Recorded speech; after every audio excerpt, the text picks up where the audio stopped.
Olá pessoal, bem-vindo a mais uma aula de Sociologia. Meu nome é Rodrigo, professor de Sociologia. E hoje a gente vai falar um pouquinho, né, dos três direitos que constituem a cidadania, né? Vai tentar entender um pouquinho o que são esses três direitos. Vou contar um pouquinho para vocês que história é essa da cidadania, né, de onde surgiu. A gente vai tentar entender como isso pode cair no Enem, tá bom? Bom, então, a primeira coisa que eu queria falar para vocês é que a gente pensasse um pouco o conceito de cidadania, né? Antes da gente entrar nesses direitos específicos, né? Para ser cidadão de um país, né? Quando a gente fala em cidadania, cidadão de um país, a gente está pensando em pertencer a um território, né? Pertencer àquele território, né? É, mas nem sempre foi assim, né? A ideia de cidadania é que a gente possa participar daquele território, né? Tem a ver com eu ser cidadão, né? E essa história começou, a gente pode pensar muito tempo atrás, né? Começou lá na Grécia, no século 7, 8 antes de Cristo, né? Quando a gente tinha a Assembleia dos Cidadãos, né? Então isso quer dizer o quê? As pessoas que moravam na polis, que era a cidade grega, uma cidade autônoma, né? Uma cidade que a gente chama de polis, né? Uma cidade que é autônoma. As pessoas daquela cidade, elas participavam da vida pública. Então as pessoas iam no que a gente chama de Assembleia dos Cidadãos para ir lá, para votar, para pensar qual é o futuro da cidade. Eu tenho que fazer uma observação que é muito importante. Quando a gente vai falar da Grécia, Grécia Antiga, participação de todo mundo, né, dos cidadãos, das pessoas que moravam nessa cidade, é importante a gente lembrar, e é legal fazer esse contraponto com a história, que quando a gente fala da participação das pessoas, dos cidadãos naquela cidade, a gente não está falando de fato de todas as pessoas, né? Porque, por exemplo, tinham escravos, tinham pessoas nessa cidade, tinham pessoas que não nasceram naquela cidade, as mulheres. Então, essas pessoas não podiam participar, o que é muito diferente da ideia de cidadania de hoje, né? Então, apesar de, na Grécia Antiga, quero que vocês lembrem dessa matéria aí, né, da polis grega, né? Dizer que todo cidadão, todo mundo podia participar, né, da Assembleia do Cidadão e do futuro aí da cidade, não significa que são todas as pessoas mesmo de fato, né? É aquelas aquelas pessoas que eram consideradas cidadãos naquela cidade, tá? Então a ideia de cidadania surgiu daí, né, dessa forma de participação dessa população na cidade. Bom, aí a gente vem mais ou menos lá para a Idade Média, onde essa ideia quase sumiu, né? E aí a gente vem mais próximo da nossa época atual, né? A Revolução Francesa, a Independência dos Estados Unidos, né? A ideia de que todo mundo tem direito, não sei se vocês lembram também dos contratualistas, né? Que são filósofos aí que estão pensando o contrato social, né? A gente está pensando a ideia de que todo mundo tem direitos, né? Basta você ser humano para você ter direitos, né? Tem alguns direitos básicos. Então, os contratualistas são alguns filósofos, né, que estão pensando nesses direitos. Entre eles eu gostaria de destacar o John Locke, né, que é o começo do que a gente chama de direito civil, né, dos direitos civis, né, em 1600 mais ou menos, né, por aí, e influenciou também a Revolução Francesa, né, uma revolução burguesa, né, uma revolução da burguesia, né. Qual é o lema da Revolução Francesa, né? Liberdade, igualdade e fraternidade, né? Então todos nós somos livres, todos nós somos iguais, né? Nós somos uma fraternidade entre a gente. A gente vê que na prática não é bem assim, mas esse é o ideal, as ideias dessa revolução, né? E naquela época, então, a principal, a grande ideia que tomou fôlego, né? E é o que a gente chama hoje de direitos civis, né? Então foram os primeiros direitos conquistados, né? Entendidos e conquistados, né? Que tem a ver então com a liberdade individual, né? Então os direitos civis, os primeiros direitos conquistados, né? É o que a gente se mantém até hoje, né? é o direito, a gente sempre fala de direito civil, a gente tem que pensar em algo individual, do indivíduo, né? Até o primeiro que eu coloquei ali, é um dos mais famosos, né? A garantia do ir e vir, né? De eu poder circular pela minha cidade, mas também pelos territórios, né? Uma garantia muito individual, né? Garantia que eu posso dar, tem a ver com as minhas escolhas. Então, se cair no Enem alguma coisa relacionada com direitos civis, você tem que lembrar que é um direito individual, mais pessoal. A minha opinião, talvez, tem a ver com aquilo que é meu, né? A gente vai ver a diferença mais para frente dos direitos sociais, né? Os direitos sociais são os coletivos, né? Então a diferença, já fala a diferença do direito civil para o direito social, né? Os direitos civis são aqueles direitos individuais, tem a ver com a forma de me expressar, né? Ou os meus bens pessoais, por exemplo, né? E os direitos sociais são aqueles direitos garantidos para uma coletividade, né? Então, mas vamos focar aqui por enquanto nos direitos civis, né? Se isso cair no Enem, pode ser que ele caia de uma forma que você vai ter que identificar qual, talvez, e tentar entender. Ele pode trazer algum texto, né, pedindo para você identificar que direitos são esses, né? Será que são direitos civis? Será que são direitos políticos? Será que são direitos sociais? Então vamos entender primeiro o direito civil, né? Então, relativos ao exercício da liberdade individual, né? O exemplo, a garantia do ir e vir que eu falei para vocês, de escolha do trabalho, veja, não necessariamente tem a ver com garantir o trabalho. Essa também é uma diferença lá dos direitos sociais, né? É garantir o direito à escolha do meu trabalho, que eu escolho o meu trabalho de forma livre, né? Sem ter obrigação do meu trabalho, né? Então, que eu trabalhe a partir daquilo que eu escolher. A gente está fazendo uma relação muito forte aí, né? Com o fim da escravidão, por exemplo, né?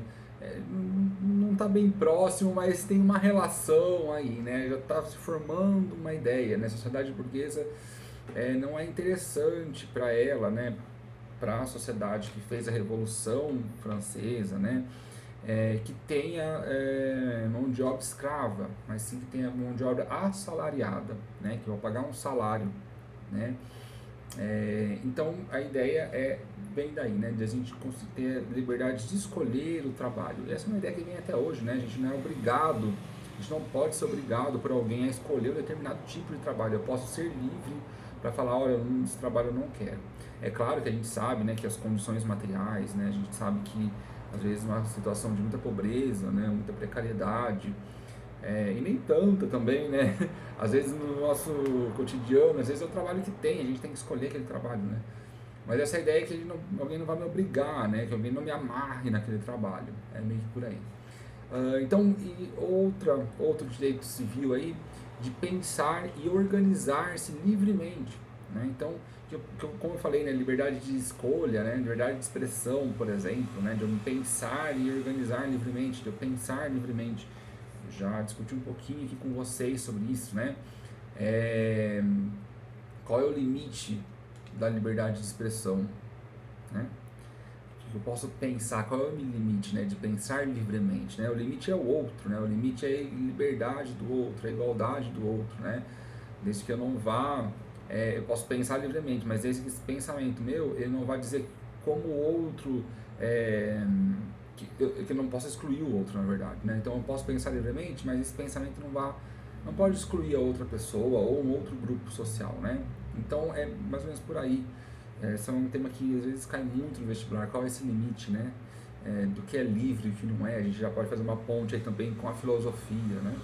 E de organizar-se livremente, se organizar a partir de grupos sociais, às vezes uma associação de bairro, uma associação de pais, associação de mães, né? Clube do livro, por exemplo, mas também me organizar enquanto estudante, né? Posso ser um grupo de estudantes, de grupo estudantil, né? Posso ser, enfim, o Enem ele sempre traz muito exemplo, né? Vamos tentar entender que tipo de organização é essa, né? Que grupo social é esse que está se organizando, né? Então veja, apesar de a gente estar falando de direitos sociais na coletividade, os direitos civis têm a ver com eu me organizar, então você vai falar, pô, mas também é social, né? Mas de forma específica, em grupos específicos, né? Os direitos sociais está pensando mais para todo mundo, né? Ó, primeiro ali coloquei educação, né? Educação pública para todo mundo. Aqui quando a gente fala de organizar-se livremente, a gente está pensando num único grupo específico de pessoas, né? Às vezes, talvez a gente pode pensar uma forma mais atual, né? Às vezes a partir do trabalho, as pessoas, sei lá, os donos dos bancos se organizarem, né? Dei o exemplo dos estudantes, ou a partir de um grupo que está relacionado com algum trabalho específico, enfim, sei lá, vamos pensar. Que não seja necessariamente um sindicato, né? Mas pode ser, sei lá, os caminhoneiros, né? Os caminhoneiros se organizam, né? A gente teve recentemente na história do Brasil, esse ano também, mas recentemente também uma organização dos caminhoneiros, que eles se organizaram para protestar e fecharam algumas rodovias, né? Então, a gente está pensando em direitos políticos, então a gente saiu do direito civil e foi para direitos políticos, né? Quando eu começo a protestar a partir desse grupo, sim, né? E a gente está pensando nessa participação mais política, né? Mas até o momento que eu estou me organizando, que estou pensando como é a sociedade, como eu acho que deve ser, né? Aí a gente ainda está pensando em direitos civis, né? A gente viu, por exemplo, na Segunda Guerra Mundial, por exemplo, que os judeus não poderiam se organizar. Eles não poderiam formar grupos de pessoas, né? Mesmo e não é para lutar nada politicamente, né? Mas é para exercer a sua religião, por exemplo, né? A gente viu também na história do Brasil, a gente não pode pensar em direitos civis, né? Quando a gente pensa da população negra se organizando, não é necessariamente politicamente, né? Mas se organizando em grupos, às vezes para exercer alguma atividade cultural, por exemplo. A gente pode lembrar que a capoeira era uma atividade que era proibida, né, no Brasil. Até no começo de 1900 ela foi proibida, né, porque ela era dos escravos, ela era da população negra, uma população que foi muito marginalizada no Brasil, né. Então os negros e a população negra não poderia se organizar para, por exemplo, lutar capoeira, por exemplo, né? Então isso tem a ver com direitos civis, né? Hoje isso já mudou, hoje pode, né? Eu posso ter uma associação, né? A gente tem várias associações também, associações de imigrantes, né? Também eu estou exercendo o meu direito de me organizar livremente, né? Então aí ó, embaixo, né? Liberdade de expressão, que eu já discuti um pouquinho com vocês, né? Qual é o limite dessa liberdade de expressão? Tem sempre que pensar no outro, na liberdade do outro, né? Eu não posso fazer com que a minha forma de me expressar, as minhas ideias, elas vão de alguma forma excluir o outro, né? Então, liberdade de expressão não é liberdade total de expressão, né? Mas eu vou ter liberdade de me expressar desde que eu não vá excluir ou ter alguma forma de opressão em cima de um outro grupo social. A gente está pensando também em crença, né? Então eu falei, né, ali, exercer um tipo de religião, por exemplo, me organizar religiosamente, né? A gente tem religiões aí de matriz africana, por exemplo, né? Que durante a história do Brasil foi muito perseguida. A gente viu também na Segunda Guerra Mundial, né? Perseguição de associações e de crenças também, né? De imigrantes, né? Japoneses, por exemplo, né? Então tudo isso está dentro dos direitos civis, né? Proteção à propriedade privada, proteção à minha casa, e aí quando a gente fala propriedade privada, não é só da casa, né? Mas a gente está pensando nos meus bens, na roupa que eu tenho, nos aparelhos tecnológicos que eu tenho, celular, né? No meu carro, né? Na minha bicicleta, enfim. A propriedade privada nesse sentido, né? Ter esse direito. Veja, olha que legal. A gente está falando de Revolução Francesa, Revolução Burguesa, né? Burguesia. Algo que a burguesia defendeu muito a propriedade privada. Né? A propriedade privada no sentido da sua casa, né? Dos seus bens materiais, né? No sentido de bens materiais, né? Isso é super importante, né? Pensar nisso, né? Porque essa é uma da ideia de liberdade, né, da Revolução Francesa, né, ideia de liberdade, de igualdade, né, que a gente tem os bens, né, que a gente tem os nossos bens, enfim, né, o contrário da coletividade, que esses bens são comuns, né. Então a gente vai pensar nessa proteção à propriedade privada. E por fim, não ser condenado sem um processo legal e regular. Isso significa o quê, né? Vou garantir. Então, direitos civis foram pensados ainda na época da monarquia, né? O fim do feudalismo ali, começo, né? A gente está pensando na Baixa Idade Média, né? No momento em que o feudalismo e o modo de produção feudal começa já a desaparecer, né? 200 anos depois teve a Revolução Francesa, na verdade menos, né? Na verdade, a gente pode colocar uns 150 anos depois, aí no máximo uns 200, que vai vir a modernidade, a Revolução Francesa, a ideia de direitos civis, né, vão ser colocados mesmo no papel, né? Então, porque a Revolução Francesa coloca no papel, ela escreve, né, a Carta dos Direitos do Homem, né, o que cada um pode, os direitos que a gente fala de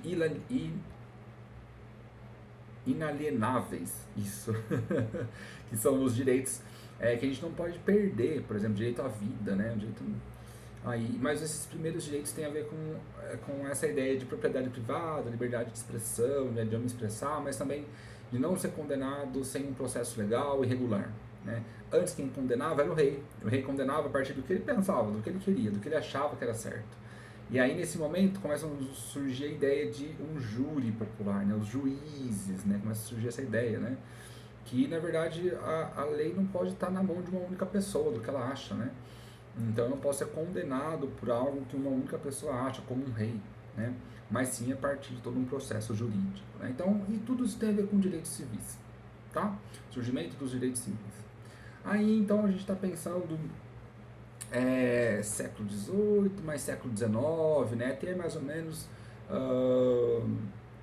começo de 1800, até no máximo 1900, né, que é quando surge essa segunda leva de direitos, os direitos políticos, né, que se referem à participação do cidadão no governo, né.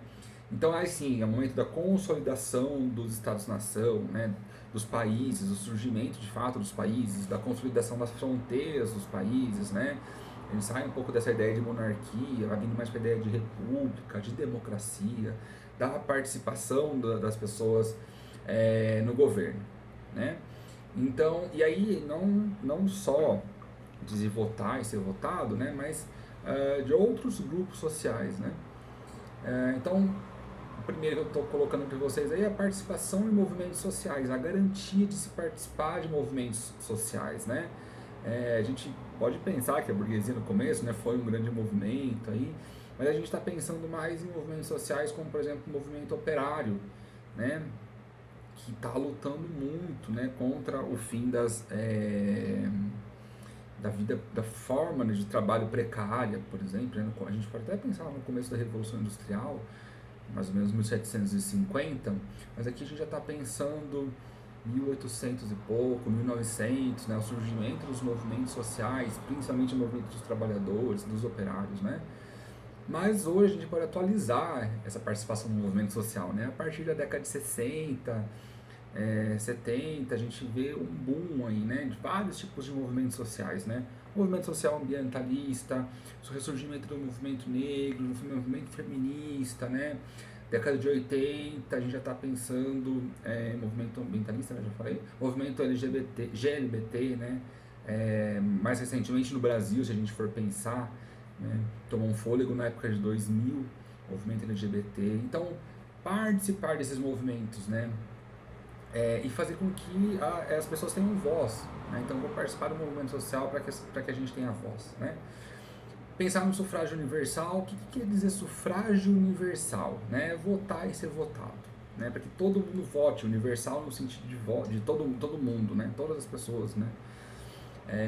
Então a gente viu o movimento feminista, por exemplo, né? Lá no começo, 1920 mais ou menos, né? 1930, onde todo mundo poderia votar. Então a gente pode votar e ser votado, mas as mulheres não tinham direito ao voto. E as mulheres falaram, poxa, mas não, tem uma coisa errada, se todo mundo pode votar e as mulheres não podem, então o que está acontecendo? Então, né, as mulheres foram votar, inclusive até recomendo um filme super legal, né, que tem a ver, que fala das sufragistas, chama, né? Que fala exatamente dessas mulheres que lutaram para que todas as mulheres pudessem participar da vida pública, né? Participar da vida política, né? De um país, né? Então, o sufrágio universal, não se esqueçam dessa palavra, tem a ver com votação. Todas as pessoas participem, né? E possam votar e ser votadas. Criação de partidos políticos, né? Isso é super importante, né? Por exemplo, no Brasil, para eu me candidatar para um cargo político, tenho que fazer parte de um partido político. Pode ser que ao me candidatar eu saia desse partido, mas no momento, acho que até 3 meses antes, né, da votação, eu tenho que participar de um partido político. Então, um partido político é um momento em que várias pessoas estão pensando no rumo do país, estão pensando numa única direção, tem ideias em comum, interesses em comum, né? Então a gente cria um partido político para se inserir na carreira política, né? Então, criação de partidos políticos, participação em plebiscitos, referendos ou iniciativas populares. O que quer dizer plebiscito, referendos e iniciativas populares? Bom, vou dar um exemplo, já vou chegar dando um exemplo para vocês. O Brasil participou, a população, né, participou de um plebiscito em 93, né, que era a gente está pensando em pós-ditadura militar, né, a gente está pensando num período em que está tentando retomar os processos democráticos, né. Então a população votou para escolher se a gente ia ser um país presidencialista ou parlamentarista, e se a gente ia ser um país, né, baseado numa monarquia ou baseado na república. A gente votou para ser um país presidencialista e republicano, ou seja, a gente vai votar nos nossos representantes, e para presidente, para a pessoa que é o cargo máximo, né, que vai representar o Brasil, vai ser uma pessoa só, que vai ser o presidente, né? Então ele vai acumular, tanto representar o Brasil no exterior, como organizar o Brasil internamente, né? Ele vai aplicar as leis, é basicamente isso, né? Então a gente teve um referendo. O referendo é o quê? É uma lei que vai ser criada, né? Então a gente o plebiscito, desculpa, eu falei referendo, não é plebiscito. O plebiscito é uma lei que vai ser criada. Então como que você quer que essa lei seja feita? Então a gente vai votar e depois vai se pensar como essa lei vai ser feita. A diferença para o referendo é que a lei já está feita, a lei está dada. Você vai votar nessa lei ou não? E em 2005, a gente também, né, os brasileiros votaram aí no referendo. Foi uma consulta popular, na verdade, fazendo uma referência à proibição do comércio de armas de fogo e munição. Então a gente teve que votar se a população ia ter acesso a armas de fogo, né, as armas. E foi votado não. Então a lei já estava pronta, foi uma lei, a gente lia a lei e falava, não quero. Diferente do plebiscito. No plebiscito você vai votar em como deve ser, né? Então votou, se não, a lei já não passou, já foi arquivada. Não tem como de novo fazer uma outra lei, tá? Então a diferença entre plebiscito e referendo é essa. Ou seja, vocês já estão percebendo que é uma forma da população dar a opinião dela de forma mais direta sobre um assunto, né? E por fim, iniciativa popular é quando, aí de fato mesmo, quando a população cria uma lei, né? A gente teve em 2016 a ficha limpa, foi uma iniciativa popular, né? Foi uma lei que foi criada, teve uma votação de muitas pessoas, né? Coletou muitas assinaturas e aí levou no Congresso, né? Então foi aprovada. Então a população pode criar lei, sim. Eu posso criar uma lei, né? Só que eu tenho que conhecer um monte de gente, né? Muitas pessoas têm que votar, né? E vai para o Congresso, né? E aí no Congresso então eles analisam e falam, não, realmente a gente tem um número tanto de assinaturas, né? Varia, enfim. Mas a ideia é essa, né? Que quem vai criar, então a lei não vem do governo, a gente dá a nossa opinião, é o povo que cria essa lei, né? E por fim, então, direitos sociais, né? Que são os direitos básicos e universais, né? Então, universais no sentido mesmo de todo mundo pode usufruir, né? Eles já são mais recentes, eles são mais ou menos da década de 60, né? Começou a se pensar na década de 30, começou a pensar assim, né? Começou colocar em prática na década de 30, a gente está pensando no mundo, nos Estados Unidos, né? Não sei se vocês lembram da história, né? Que aconteceu nos Estados Unidos em 1929, né? Quebra da Bolsa de Valores, né? Então, é um momento em que surgem os direitos sociais, os direitos coletivos, como, por exemplo, educação para toda a população, né? A gente tem aqui no Brasil, né, a educação ela é pública, né, que a gente fala, né? Então, todas as pessoas têm direito à educação. Se você não tiver dinheiro, você pode sim usufruir da educação, não precisa pagar, né, para uma escola, por exemplo. A saúde, no Brasil a gente tem o SUS, por exemplo, também, né? O SUS entra aí, né? Os direitos sociais, né? É um direito que a população tem de usar a saúde, né, pública. Direito à alimentação, né? Todo mundo tem o direito à alimentação, uma alimentação digna, né? Saudável. Lembrando, gente, a grande discussão que a gente pode ter é como isso é colocado na prática. Veja, a gente está pensando aqui na teoria, tá? Eu estou dando alguns exemplos pensando na teoria, mas e na prática, né? O Enem pede muito a prática. Então pode ser que caiam, por exemplo, sobre o SUS, mas fala e pergunte, né? Que direito, e fala, sei lá, às vezes que fala que o SUS tá em alguma região do Brasil está enfrentando algum problema, não está sendo muito bem implementado, ou a questão da alimentação, por exemplo, né? Está na Constituição, é um direito que todo mundo tem alimentação saudável, mas será que isso acontece na prática, né? E ele pode perguntar que direito é esse, né? E é um direito social, então, né? Não é nem político, nem civil, né? Direito ao trabalho, ao acesso ao trabalho, de ter trabalho para todos, né? Direito à moradia, a gente tem uma política pública de moradia super interessante, né?